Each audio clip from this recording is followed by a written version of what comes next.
from there.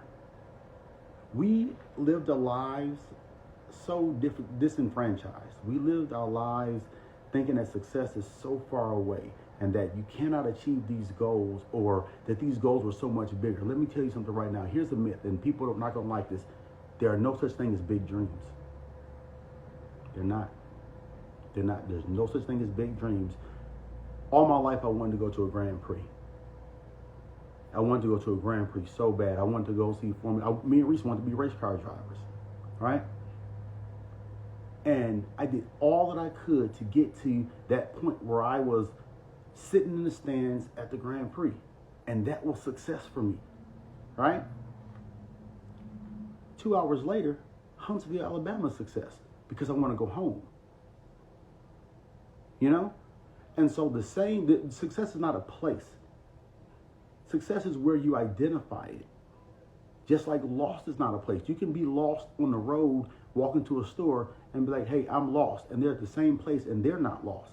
Because lost is the absence of the location that you're in. Lost is when you don't know where you're at, right? So, in a nutshell, the biggest thing you can do, identify exactly in this earth where you want to be. Identify what makes it successful. Now, here's the thing, right?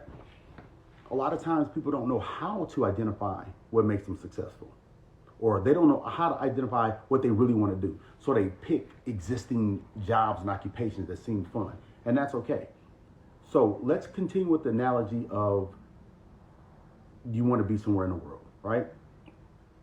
Don't think of your goals and don't think of what you want to do what you want to do for a living, or what your job title will be.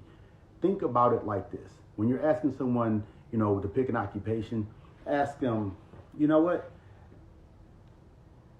Walk me through your day. Walk me through what you do at your job. Do you want to talk to people? Do you want to work with things with your hands? Do you want to, do you want to build things? Do you want to think? Do you want to direct people? What do you wear at work? Who do you want to talk to? What are the people dressed as? Do you want to talk on a stage? Do you want to talk over voice? All these different things start narrowing down what your actual desire is. Instead of putting a name on it, because, just like if I said, man, I just want to be in paradise. I want to go to Dubai. I want to go somewhere, whatever, right? What do you want to do when you get there? What are your plans to do after you get to paradise? The biggest thing that we can do in terms of success, in terms of really making our time valuable on this earth, is identifying what it is that you want to do, why you want to do it, who do you want to impact, what kind of decisions do you want to make while you're there. And when you do that, then you can start narrowing it back down. All my life, I wanted to be a motivational speaker. I wanted to be a motivational speaker because I realized that there were some things inside that I knew that I could really simplify this thing for people. It's just like math. I can really help people understand it by providing analogies and show them how you can be successful in this area. And if you can deconstruct and understand the elements that made you successful in this area and apply those principles to other areas that you're unsuccessful in, you can replicate that success. The same as when, people say, shoot for the moon, and if you fail, at least you be amongst the stars. No, guys, shoot for the moon. If you fail, recalculate. Get to the moon. Because amongst the stars is lost in space forever. Don't be lost in space. Don't get almost to your house and sleep on your neighbor's porch, and call that successful. You're a human. God made you in his image, which means that you can do these things. You can do everything. Humans got to the moon, y'all. These different goals that we're talking about, starting a business, raising your children, making your mark on the earth. It's not easy, but it's very simple. It's very simple. What you need to do in your quiet time is really reflect on who you are and what you want to do in this earth. How do you want to be remembered? If you